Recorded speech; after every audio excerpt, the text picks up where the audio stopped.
Gelombang keracunan massal akibat konsumsi menu makanan bergizi gratis di Kabupaten Bandung Barat, Jawa Barat meluas. Setelah sebelumnya menimpa ratusan siswa SMPN 1 Cisarua, kini sejumlah siswa SD dan SMK mulai mengalami gejala mual, pusing dan sakit perut.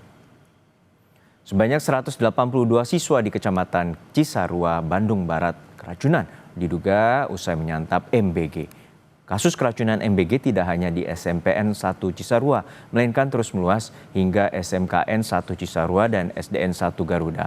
Siswa dari sejumlah sekolah berdatangan ke posko mengaku pusing, mual, muntah, disertai badan lemas. Sebagian dari korban keracunan dirujuk ke RSU di Lembang, Puskesmas Jayagiri, RS Advent, RSJ, Klinik Pindad, dan RS Karisma.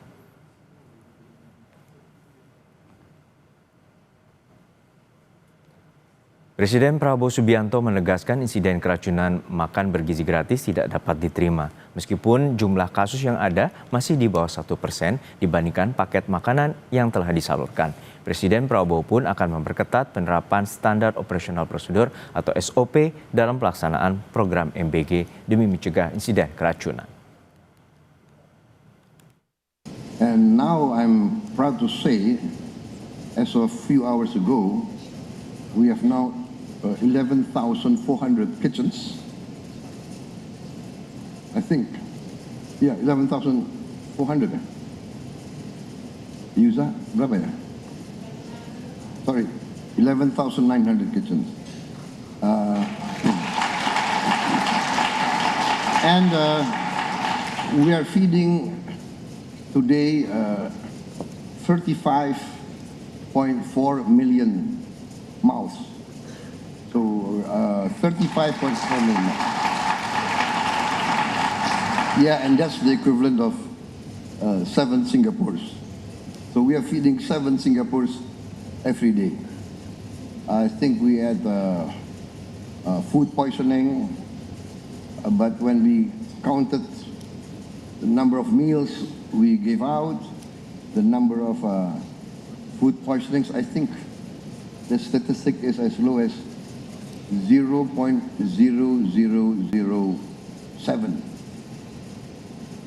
which I think is not, I mean, even one poisoning is not acceptable.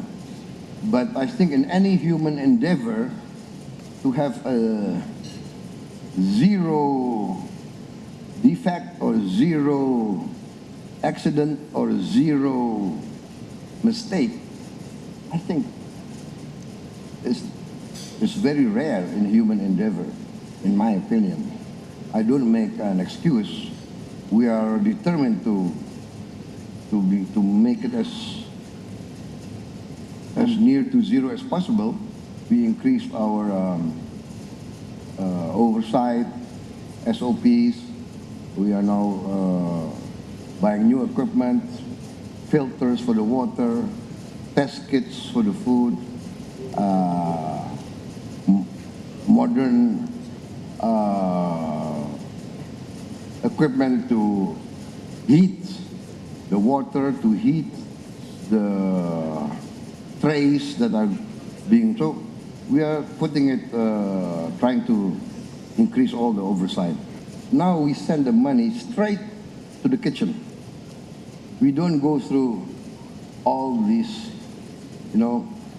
layers of bureaucracy. We straight, and we have trained, before the whole program, we have trained 32,000 managers. These are all graduates from university, 32,000. We trained them 3 months, and then they are deployed into the villages. And then we have a partnership with local foundations, local groups, and local entrepreneurs. So this is a government-private, let us say, partnership, because the foundations, the local groups, some entrepreneurs, they are the ones who build the kitchens and run the kitchens according to our specifications and our SOPs. Beralih ke informasi lain, Saudara, Dinas Kesehatan Kabupaten Bandung Barat menyebut 50 orang yang diduga keracunan makan bergizi gratis masih dirawat di sejumlah fasilitas kesehatan. 16 diantaranya dirawat di RSUD Lembang, Kabupaten Bandung Barat, Jawa Barat.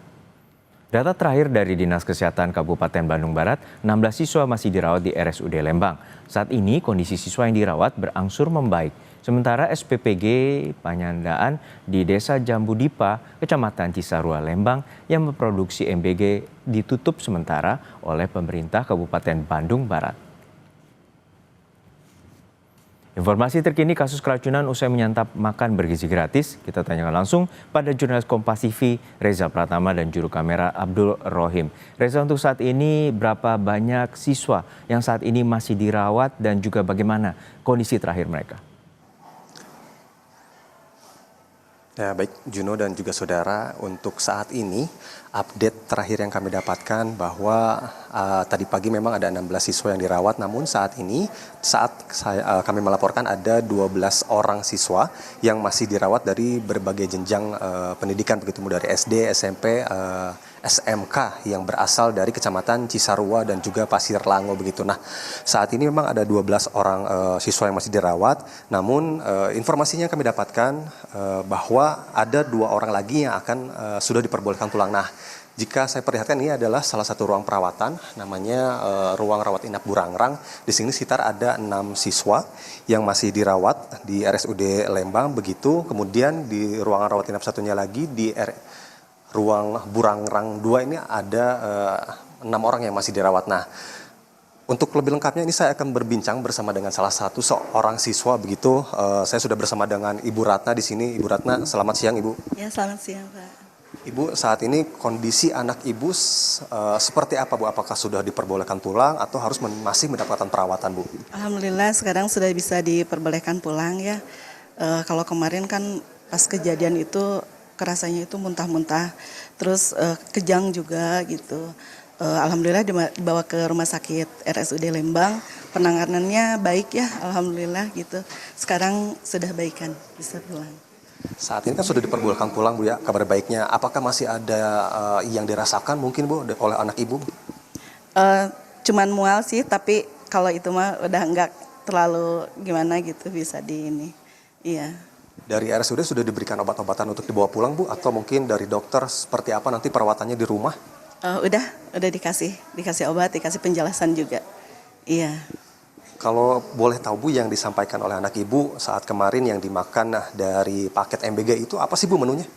Menunya itu ada ayam ya, ayam kecap, terus sayuran juga, ada tahu juga gitu. Cuman katanya sih itu dari ayamnya yang keras sama gitu, makanya nggak dilanjutin semua, tapi udah sempet yang kemakan gitu, ada yang kemakan. Ayamnya itu kenapa Bu, mungkin di saat anak Ibu menjelaskan? Rasanya agak bau katanya gitu.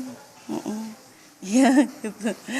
Bu, melihat kasus seperti ini mungkin di Kabupaten Bandung Barat sudah ada juga sudah di Cipokor kemarin Bu yang sekarang di Cisarua. Nah, terkait program MBG ini, Ibu sebagai orang tua siswa seperti apa sih Bu? Apakah harus tetap dilanjutkan ataupun dilanjutkan pengawasannya lebih ketat lagi atau seperti apa? Ya, kalau dilanjutkan mungkin pengawasannya ya yang harus lebih ketat sama kualitas makanannya juga gitu ya. Tapi sih kalau berharap mah nggak usah jadi trauma juga. Iya gitu. Baik kalau begitu, terima kasih Bu Ratna sudah bersama dengan Kompas TV. Ibu terima kasih. Itu tadi Juno dan juga saudara bahwa kabar baiknya anak dari Ibu Ratna ini sudah diperbolehkan pulang setelah kemarin ini menjalani perawatan di RSUD Lembang dan sudah mendapatkan perawatan dengan baik begitu. Obat-obatan pun sudah diberikan dan saat ini sudah diperbolehkan untuk pulang. Nanti akan kami update kembali untuk total berapa yang masih dirawat di RSUD Lembang karena ada juga beberapa siswa yang sudah diperbolehkan pulang jam saat ini begitu. Juno. Baik, terima kasih atas laporan lengkap Anda, jurnalis Kompas TV Reza Pratama dan juga juru kamera Abdul Rohim dari Bandung Barat, Jawa Barat. Dan Saudara, Dinas Kesehatan Kota Manado menargetkan 12 satuan layanan pemenuhan gizi atau SPPG yang beroperasi segera mengantongi sertifikat layak hygiene sanitasi atau SLHS. Langkah percepatan penerbitan SLHS ini sebagai tindak lanjut surat edaran Kementerian Kesehatan.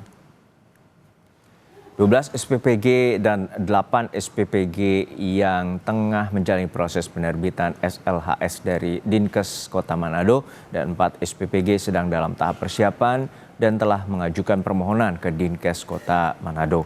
Ada sejumlah persyaratan yang harus dipenuhi oleh SPPG untuk bisa mendapatkan sertifikat, salah satunya pelatihan dan pemeriksaan sampel di laboratorium. Sertifikasi ini merupakan tindak lanjut surat edaran Kementerian Kesehatan serta diharapkan mampu memberikan jaminan keamanan dan kualitas makanan yang dihasilkan dari dapur MBG. Data terakhir sudah ada 8 SPPG yang sudah melakukan pelatihan penjaga makanan yang merupakan salah satu syarat untuk penerbitan SLHS. Jadi ada tiga persyaratan. Yang pertama harus adanya sertifikat penjaga makanan. Yang kedua harus adanya pengisian formulir inspeksi kesehatan lingkungan. Dan yang terakhir syarat yang harus disiapkan itu yaitu hasil pemeriksaan laboratorium.